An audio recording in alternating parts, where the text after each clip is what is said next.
पुढे पुढच्या घडामोडीकडे अमोल मिटकरी यांनी लक्ष्मण हाकेंवर ट्विट करत नवा आरोप केला। हाकेंनी ड्रायव्हरचा 2 वर्षाचा पगार थकवल्याचा दावा मिटकरींनी केलाय। मिटकरींनी लक्ष्मण हाकेंचा ड्रायव्हर सचिन बंडगरचा मेसेज ट्विट करत हा आरोप केलाय।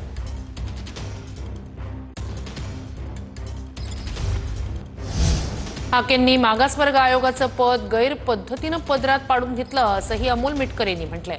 2 समाजात भांडण लावण्याचा प्रयत्न आहे, 24 तासात माफी मागावी असंही अमोल मिटकरींनी म्हटलेलं आहे। थेट त्यांनी लक्ष्मण हाकेंना इशारा दिलाय। तर मिटकरी नावाचा अर्धवट माणूस, कायद्याचं ज्ञान नाही असं म्हणत लक्ष्मण हाके यांनी पलटवार केलाय। गर्दुल्ल्याची माफी मागणार नाही असंही लक्ष्मण हाकेंनी म्हटलंय।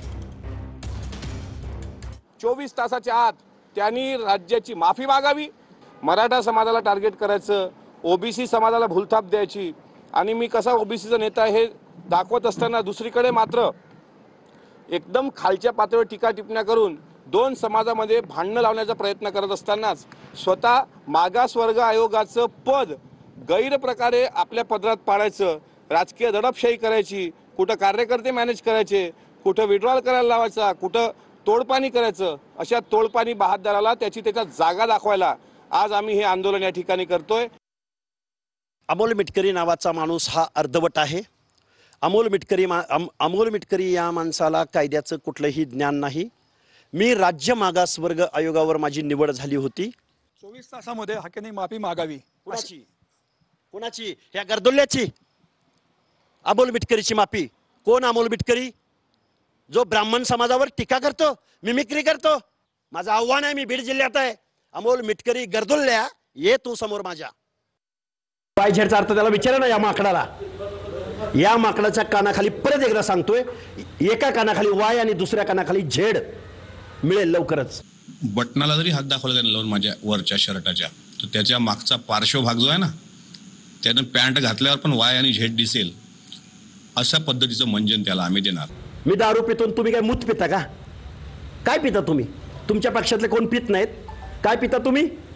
मी दारू पितो आणि तुम्ही मूत पिता। त्यांनी दारू प्यावं की अमृत प्यावं, हा त्याचा की गटारातलं पाणी प्यावं, हा त्याचा वैयक्तिक प्रश्न आहे।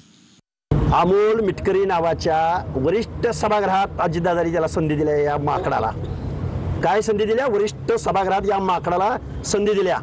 हा किती छद्राचा पाना आहे हा? आपल्याकडे ते 12 छद्राचा पाना असताना कुठे लागतं? तू प्रवक्ता वंचित बहुजन आघाडीचा, विड्रॉल करायला लावतो प्रहारच्या कार्यकर्त्याला, खुलं समर्थन देतो भारतीय जनता पार्टीला आणि महायुतीला सपोर्ट करताना प्रताप पाटील चिखलेकरांच्या विरोधात काम करतो। म्हणजे नेमका माकड कोण आहे? यार गाडी नंबर प्लेट आहे, बँकेचं लोन आहे त्याच्यावर, भंडारा उधळत वाजत गाजत हजारो लोकांच्या उपस्थितीमध्ये गाडी घेतली, दिली लोकांनी। जशी याच्या डोक्याची केस नकली आहेत ना, तसा हा अख्खा नकली आहे। असं करतो आणि मी तसं करतो। तू ओबीसीचा नेता कधी झाला त्याच उत्तर दे, बाकी आम्हाला काय शिव्या देऊ नको। आमच्याकडे शब्द भांडार आणि शिव्याचं भांडार एवढं आहे की अमोल मिटकरीच्या अंगावर कपडे राहणार नाहीत, हा आमचा आजही दावा आहे। आम्ही आमच्या विदर्भाची डिक्शनरी जर उघडली ना, तर तुला खोटं नाही सांगत, जसे तुझे डोक्यावरची केस नकली आहेत ना, तू काय काय ठिकाणी नकली आहेस हे सगळं आम्हाला उलगडता येतं। अजितदादा पवार अमित शहाच्या रिचार्जवर चालतो, ते विचार म्हणावं पहिलं। मी असा रट्टा देणार तुला की तू जीन्सचा पॅन्ट जरी घातला तरी तुझ्या पार्श्वभागातून वाय आणि झेड हे दोन्ही गोष्टी दिसतील। तो मला माझ्या मताचं ऑडिट करतोय। तू कुठल्या निवडणूक जिंकलास? कुठल्या निवडणुकीत उभा राहिला होतास? पहिल्या विधानसभेत तुला 500 मतं 250 मतं पडतात। अरे माझी काय अवकात करतो? माझ्या ग्रामपंचायतच्या सदस्याला 402 मतं आहेत।